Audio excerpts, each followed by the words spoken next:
Basically, if you look at the lab manual, and we explain how the microstructure formation is related to the different microstructure, okay? And also, we have some example of the microstructure of alloys at different composition. And today, we are going to study that, okay? You're also going to learn some tricks on how to use the microstructure to back calculate the composition at the exercise, okay? So then we go to our experiment procedure, okay? Step 1. We're going to weigh 3 samples, and each one has 10 grams of raw material with the composition. The first one is 35%, second one 62%, and the last one is 80%. Because we have 10 grams of raw material, 35% means we need to weight 5.5 grams of tin and 6.5 grams of lead, the same as the other two material. Okay. So the first step we're going to do is just to weigh the material. Okay. For first one, we need to weigh 6.5 grams of lead. So how are we going to do it? So this is your raw material of lead, and just this is 2 grams. We don't. It's not enough. Let's add another little bit. 3 grams. Keep adding it. 4 grams. Not enough. Just add more. Yeah, close. Yeah, we want 6.5.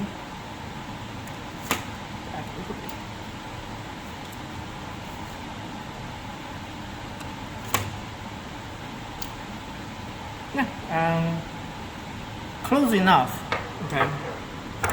Then we can write down the weight of the lead. It's 6.57. And then we add that.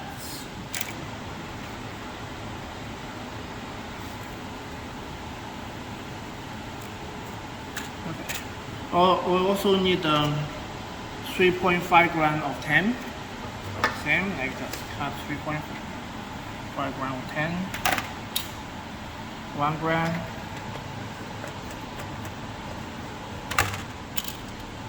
2 grams. 3 grams. A little bit more.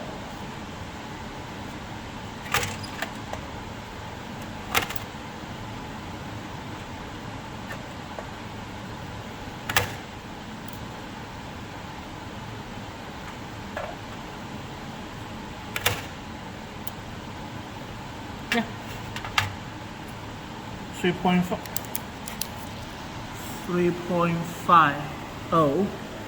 Okay, that's our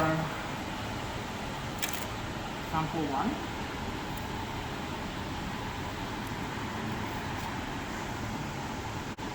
Okay, so sample 2, we need to have 62% of tin. That is 6.2 grams of tin with 3.8 grams of lead. And we're going to weight that with 3.8 grams of lead.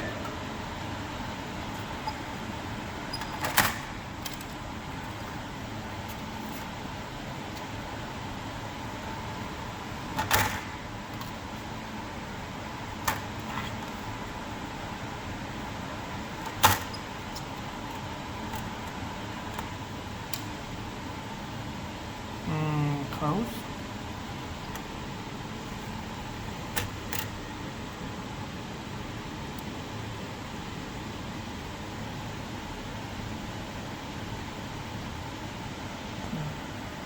Mm. 3.8 grams. 3.82.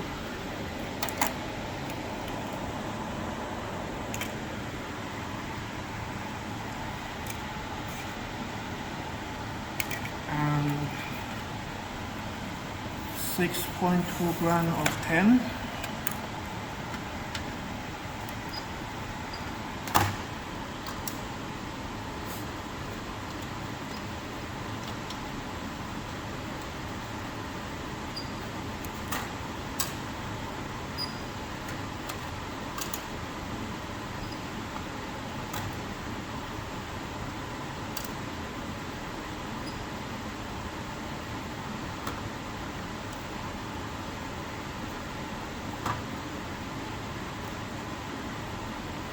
Okay. 6.2. Oh. So we have sample 2.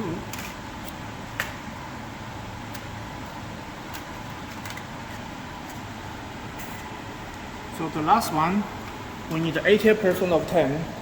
That is let's say 8 grams of 10 and 2 grams of lead. Let's weigh 2 grams of lead.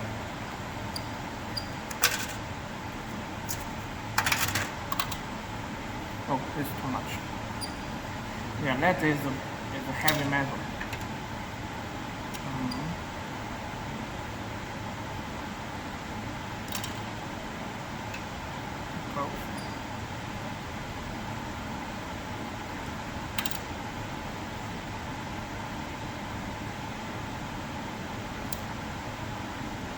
Yeah.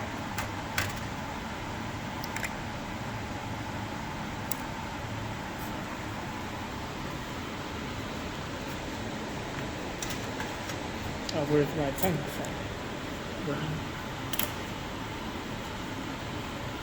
Then we're going to have 8.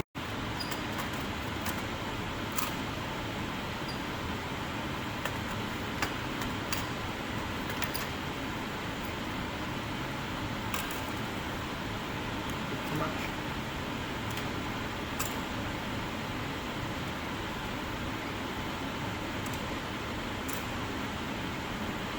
Okay.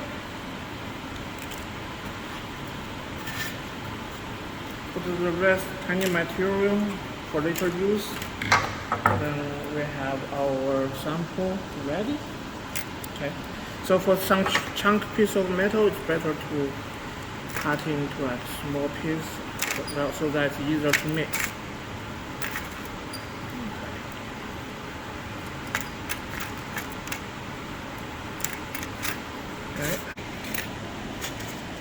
Okay, this is sample 1.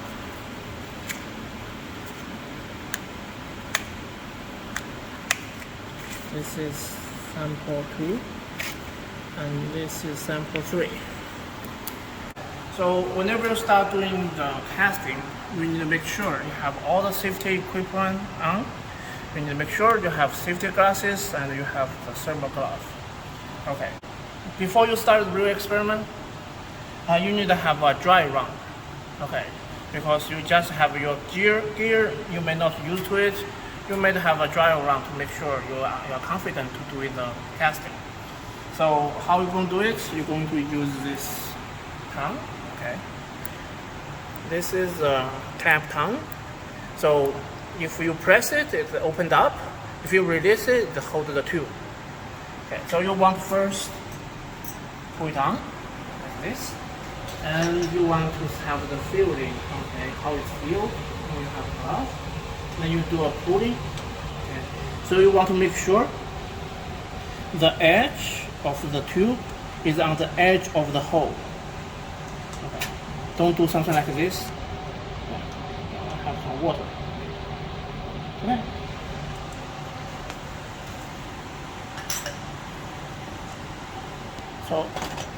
So once you get everything ready, you can start doing casting. So you're going to add your material. So now we are doing sample 1. Okay. You're going to add your material into the tube.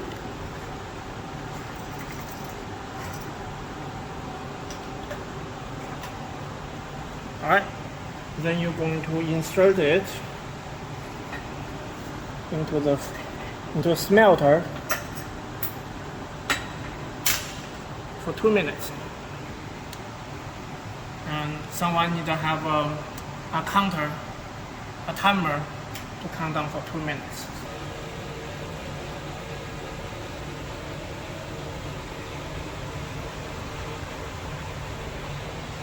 Once you have that, then you want to stir it a bit. You use the glass tube to stir it for like 10 times clockwise, 2, 3, 4, 5, 6, 7, 8, 9, 10, and 10 times counterclockwise. Make sure the material are well mixed. Okay. Okay. Then we are ready for cooling. Okay.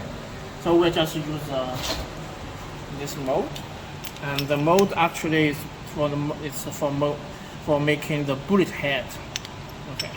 We are going to use the latin alloy to make the bullet head sample. So similar to your dry run, you just open it up. Oh, sorry. And have this. And just careful and you do it.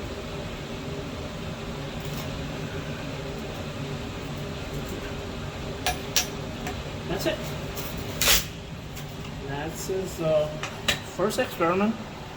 And so maybe you count for like a minute, or it's almost cold. And you just take it out. And that is your sample. Okay. So this is your first sample. Okay. Oops, let's get stuck. This is the first sample. Yeah. Don't mix up. They all look the same. So this is sample A. Yeah, you want start. You want to first do a dry run. Yeah. Is it exactly the same? Exactly the same. And you want to do a dry run to make sure you can handle it well. But okay. It's okay. Yeah. It's okay. Okay. Okay.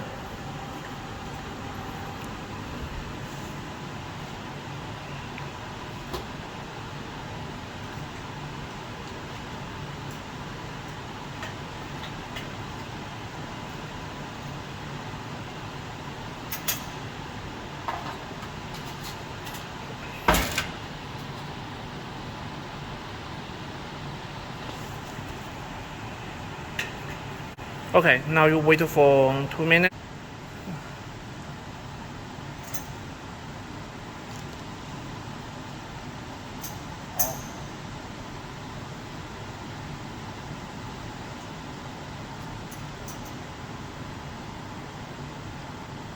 Okay.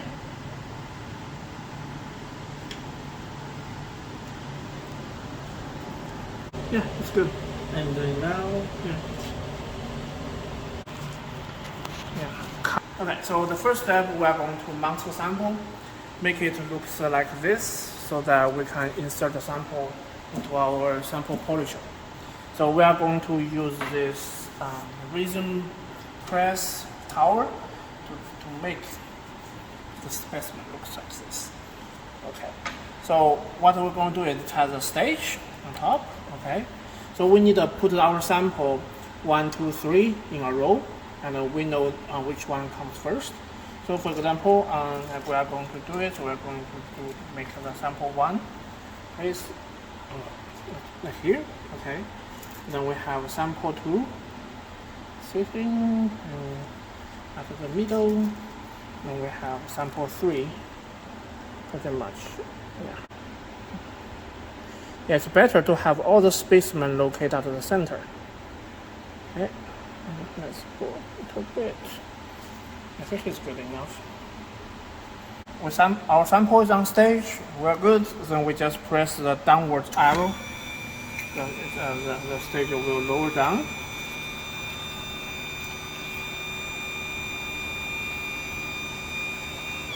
Okay. Then we need a 25 milliliter of multi-phase resin.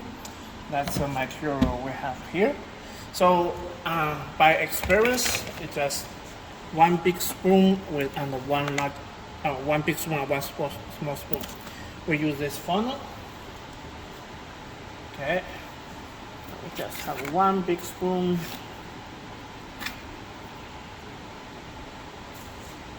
And 1 small spoon. And we're good. Alright.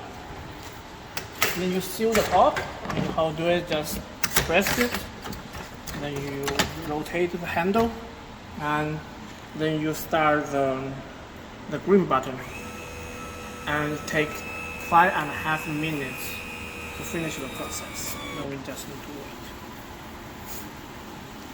wait. Okay, we'll wait 5 minutes. So once it's ready, and you just need to open it up. Okay, but you will see it cannot release by itself. Okay, that's because of the air pressure inside. So what you're going to do is you just need to press the upper button, and you'll see it will come up. Okay, now you got your specimen, right? Put it on top, and you may want to have a label. 1, 2, 3, something like that. You have an idea about your sample. But later on, the microstructure, everything will become very obvious. Which sample is which. Okay. So now we're in the step of doing polishing. And the polishing will go to this auto polisher. And you'll see it has a program for different polishing method. Okay. Each method is with different surface or with different texture. We will go to the grinding, that's sandpaper, to almost silk feel and very fine texture surface. Then we'll go to very fine like foam surface.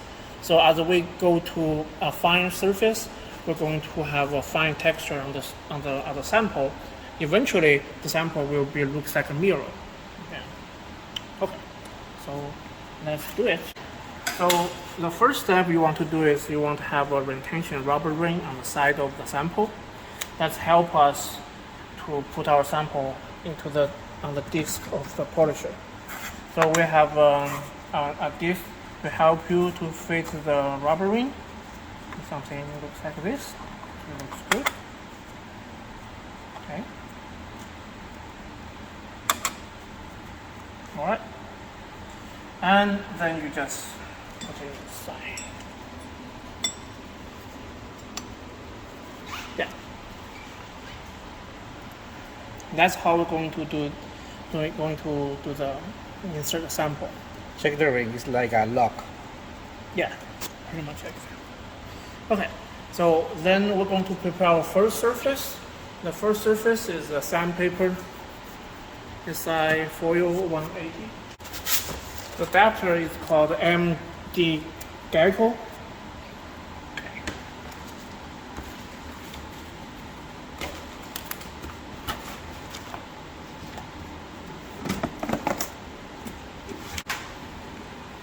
Okay, so you want to have, this is a new one, so if you open up the surface,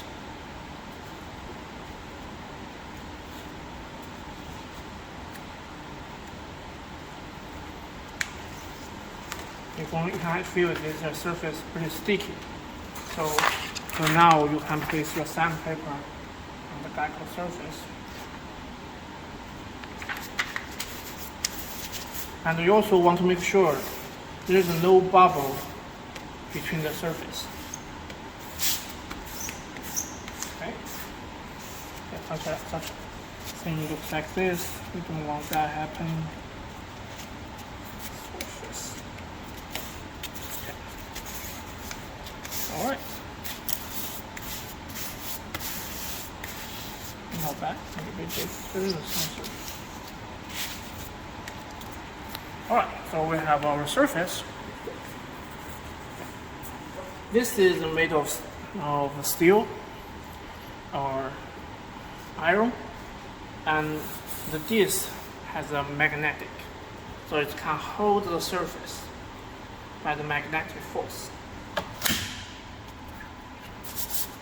Okay, so for the step 1, we need to use the water as a lubricant, otherwise they're going to accumulate a lot of heat, going to ruin the surface. Supposedly we need to have kind of auto circuit water, but it's broken. Hopefully Google can fix that. So we're going to use a cup of water to manually add the lubricant. Okay. Not too much water, just 1 liter will be enough. Okay. So once we get this, we just can press this double side arrow button, and we can start polishing. Before we start it, add some water, and we can start.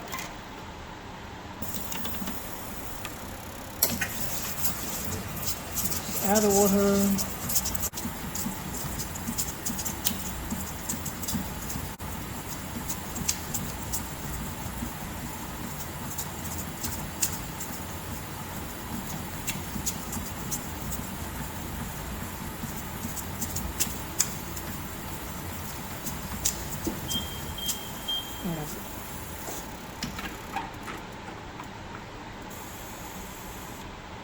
Yeah, let's get stops.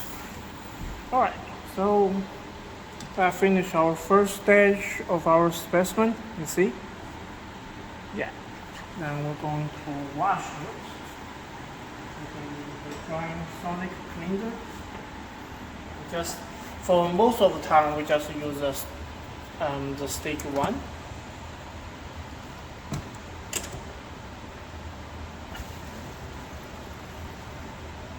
Okay. Now, as you can see, we have a lot of metal residue on the sandpaper. We want to dispose it carefully.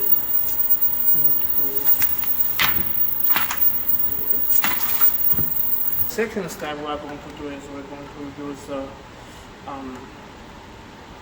the Lego. Okay. So that's the second surface we're going to use. It's called a Lego. Yeah, it's called MD Lego. Yeah, you can see the pattern looks like this. All right, let's press it back. So this time we are going to add a lubricant as a diamond powder. So we have 2 different diamond powder, and the first one is we have the diamond powder size as where is it show?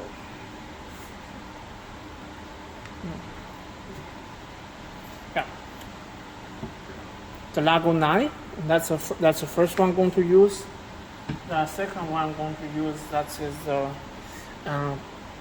DAC 3. Okay. So we also need to manually add the liquid.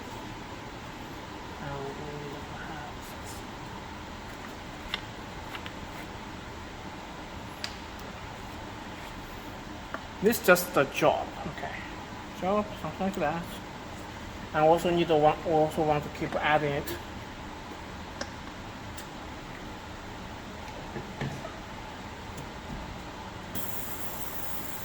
This takes like 2 minutes to do.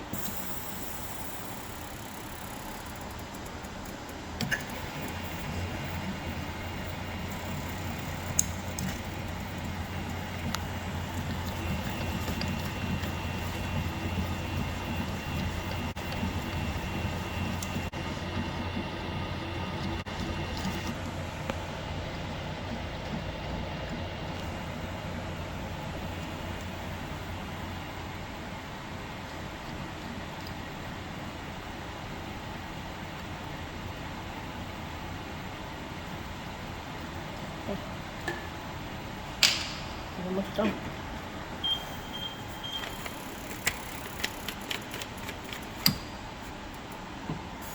Okay.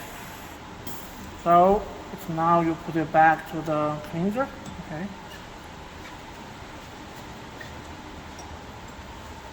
We just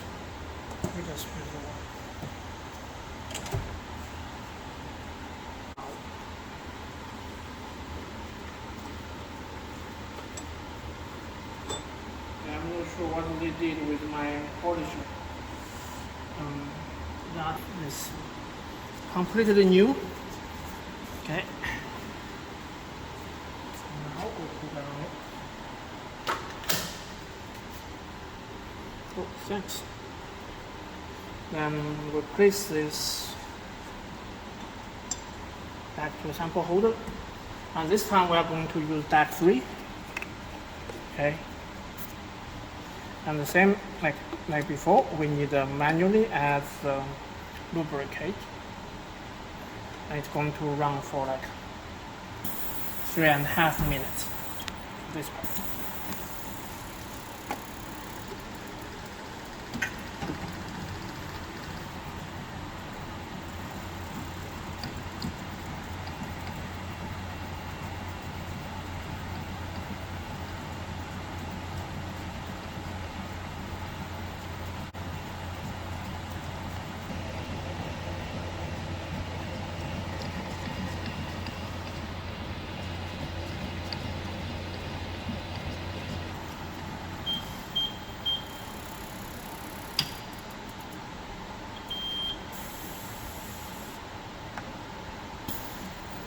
Okay, now we are going to clean the sample. So for here, I like to use step 2. Yeah, because I want to make sure this is completely clean, but I don't want to also spend too much time on it. Now also try step 3. Just make sure it's clean for the final step. Okay, and you also want to wash your hand every time you change the surface. In this part we use the second. Okay. We are going to use this is MD cam. Okay. So before we use that, we want to wash the surface. This one is different than others. We need to wash it. Make sure there's no any residue on the surface.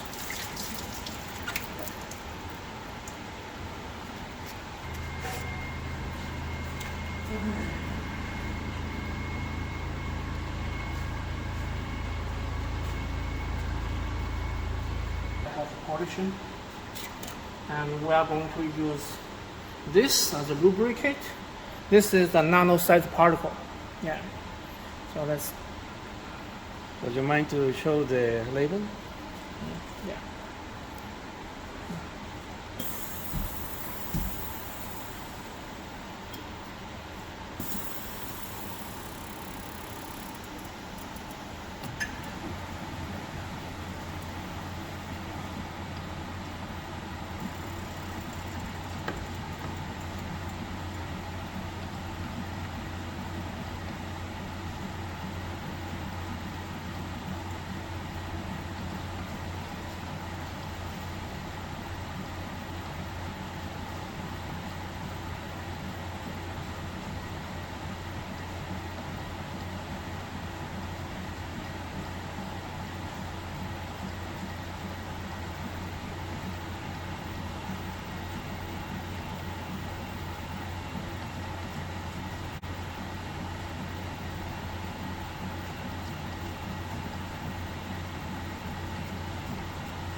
Exactly.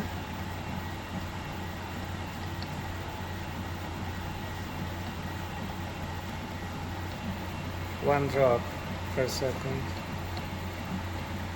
Yeah, on average.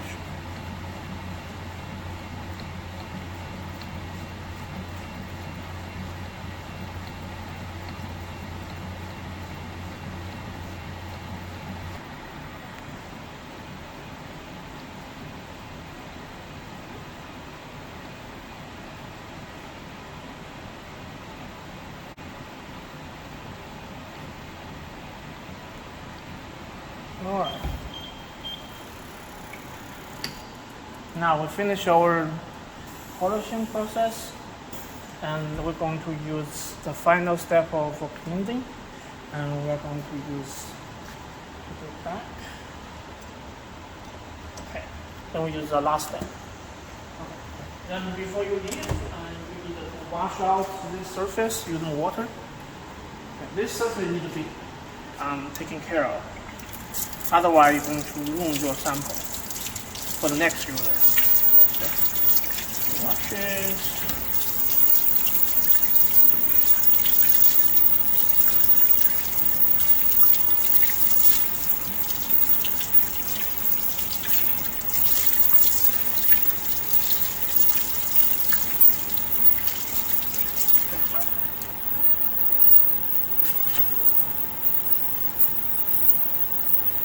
and this to be ready, and we can start doing etching.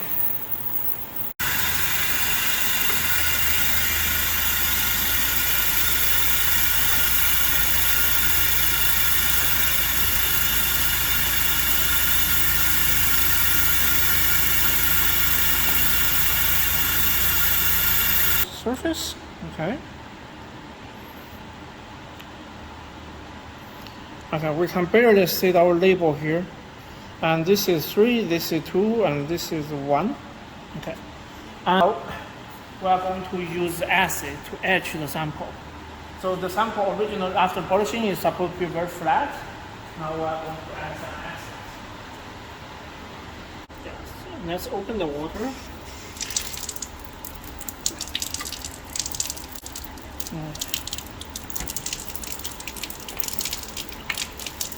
We use this bottle pot, and we just want to brush.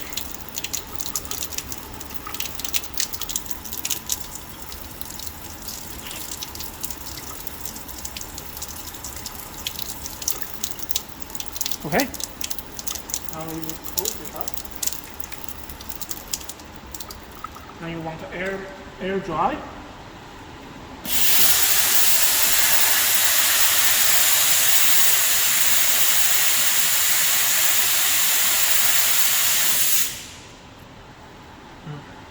Okay, then we can start looking at the microscope. Okay, we have many samples. Okay, so here's the microscope. As you can see, here's the power button. When you turn on the power, and here's the light. I make sure it gets pressed. Okay, so this is a camera that is connected to the computer. You can look at it here, but most of the time we're just using computer to look at the sample.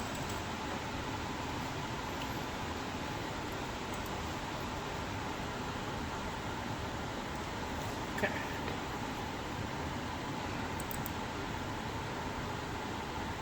So this is software, NIS element. Okay, this is the software, and it's directly connected to the camera. Okay.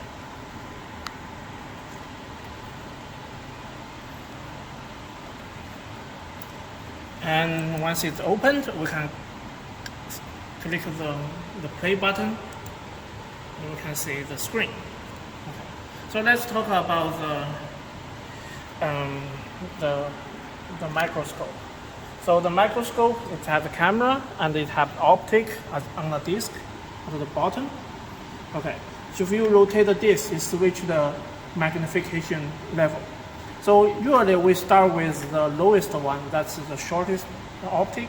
If you look at it, it's the red, we have the red color, right? And we just place the sample on top. And over here on this side, we have 2 dials, and the upper dial is to move this X direction, and the lower dial is to move the Z direction. That helps us to change the position of the image field. So another thing is this. This is the focus. Okay, you want to change it to make sure you can see the images. If it's in focus, everything looks pretty sharp. If out of focus, it starts getting blurred. And you want to make sure, okay, it's sharp. Okay, so let's look at this first sample. Okay, this first sample. We are at the lowest magnification level, but we want to keep zoom in. Okay, and keep zoom in.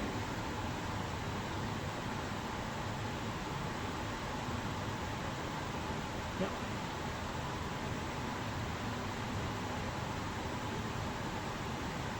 And zoom in.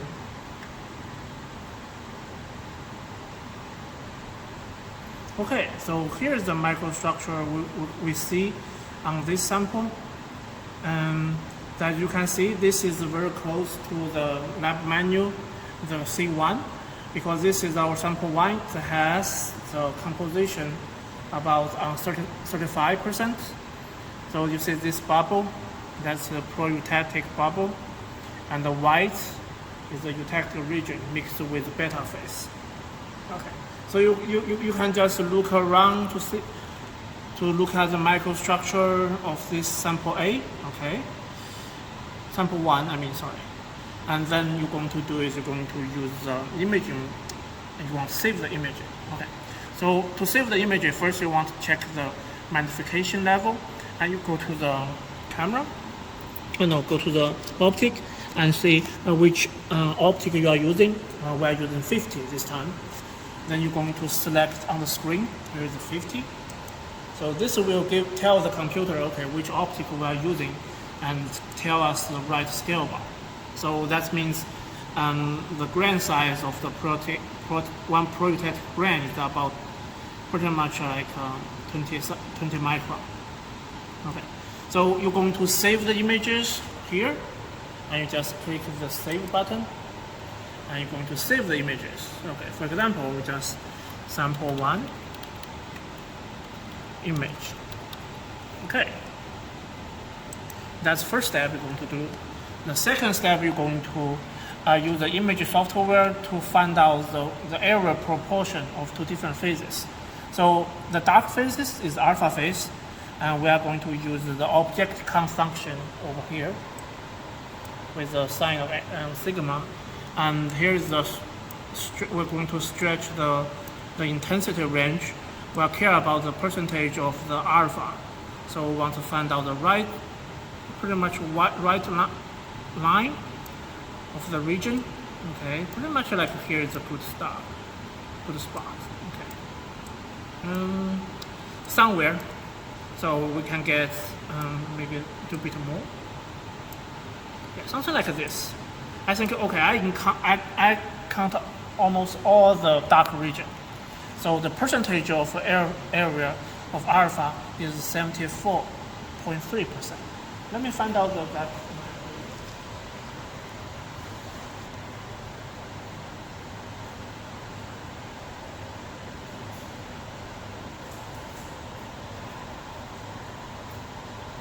Okay, so now you can fill the table. So we are looking at sample 1. Our prototypical phase, because it's dark is alpha. So we have the prototype alpha. So okay, then we select the highlight area, which is alpha, and the percentage area here is 74.31%. Okay, then we're going to do calculation to calculate the rest. So we have done sample 1. All right, then we done this part. You also want to save these images, and you just save. Oh, sorry. Maybe I just. Oh, I overwrite the first image. We want the first image to be this one to highlight, and you want to close that. Take the image again, and just place the scale bar.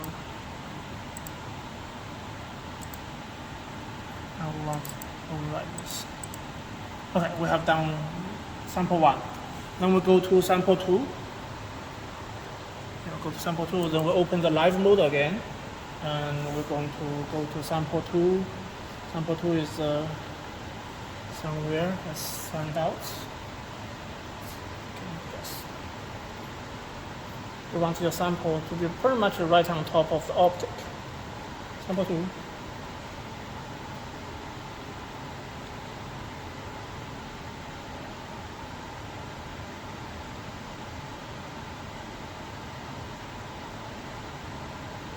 Yeah, so you see this is our sample 2, okay, and you can see this pattern, we have some prototypic alpha, but majority of the background is the zebra pattern, that's a eutectic line. Okay, that means we are not exactly at the eutectic point, we are slightly off, but that's all right, and that's sample 2, and the same. We're going to check the magnet, the optic we're using 50, okay. Make sure it's in good contrast. We put a scale bar, and once we just do a screen capture, then we save the image, and we just say sample 2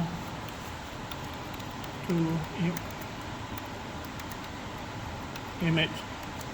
Okay, then we're going to put it the same trick, and we're going to measure the region of eutectic. No, the region of alpha. Find out the good line.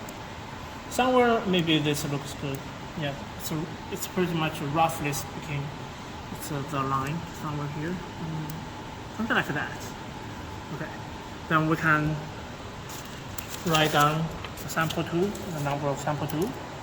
Then we have the number of sample 2. We still have a protected alpha. Then we're going to highlight the area of alpha, and the percentage of area here is 0.6%. Okay, then we're going to save these images, save as, and sample 2 highlight.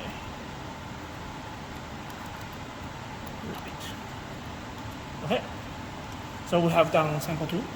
Now we are working on sample 3. We'll go back to the live mode.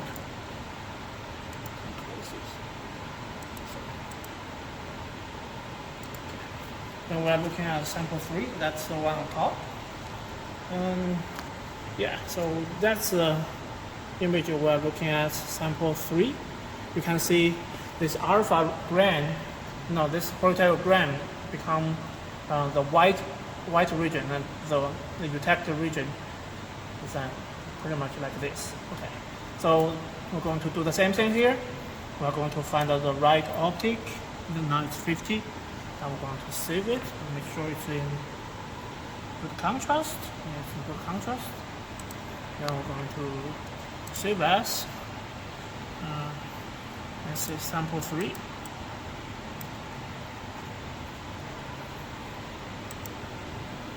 Okay, now we're going to highlight the image again.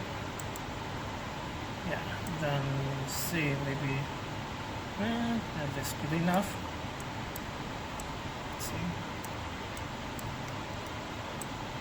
Yeah, somewhere here, it's good enough.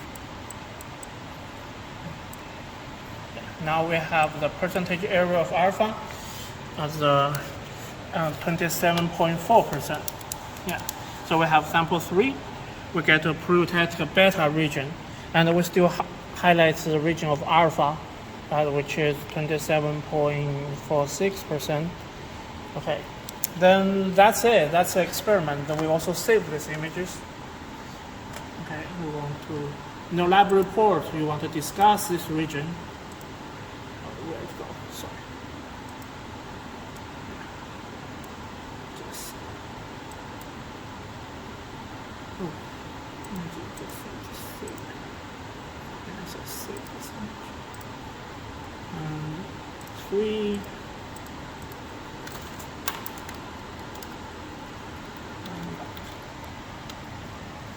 Okay.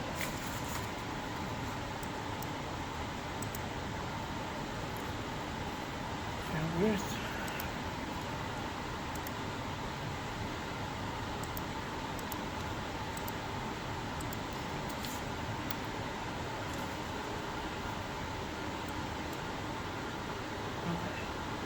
So that's the image we get from this experiment. This is sample 1. Okay, this is original images and highlights. This is sample 2, highlight and original images. And this sample 3. That says highlight and original images. This image is kind of a match with our